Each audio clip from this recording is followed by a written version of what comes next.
Oui, merci Monsieur le Président, chers collègues. Alors, tout d'abord, je salue cette nouvelle annexe au budget vert, même si on a bien conscience qu'il faut du temps aux services pour pouvoir adapter leur fonctionnement à cette nouvelle exigence qui pourrait être perçue comme une contrainte supplémentaire.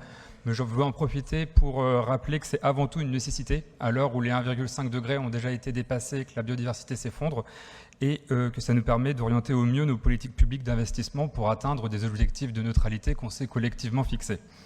Alors, ces 56 millions d'euros dans le périmètre analysé, ils constituent déjà une somme importante et assez impactante, il faut le dire. Toutefois, on a quelques interrogations sur la classification et la méthode.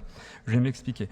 Par exemple, sur les aménagements routiers qui sont classés comme neutres pour l'environnement, je me pose des questions. Je me dis que sans être expert des enrobés, des matériaux divers et variés, je pense qu'on n'est pas forcément dans la neutralité sur ces sujets-là.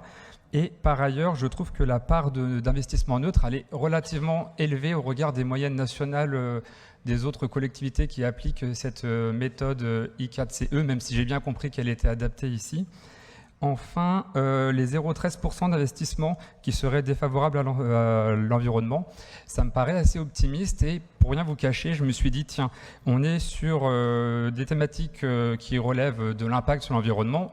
Bon, je prêche un peu pour ma paroisse, je me suis dit, allons voir ce qui se passe dans des collectivités qui appliquent la méthode I4CE et qui seraient menées par des écologistes, juste pour voir l'écart qu'il pouvait y avoir.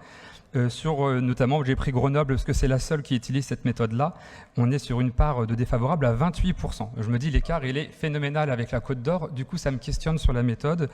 Et tout ça pour dire que la prochaine fois, voilà, on ne l'aura pas tout de suite, on aimerait bien disposer un peu de de votre grille d'analyse et la méthodologie d'analyse qui est appliquée pour les classifications. Et si besoin, on est tout à fait disposé pour aider à construire une matrice et à prêter main forte sur le sujet. Voilà. Mais en tout cas, on votera ce rapport.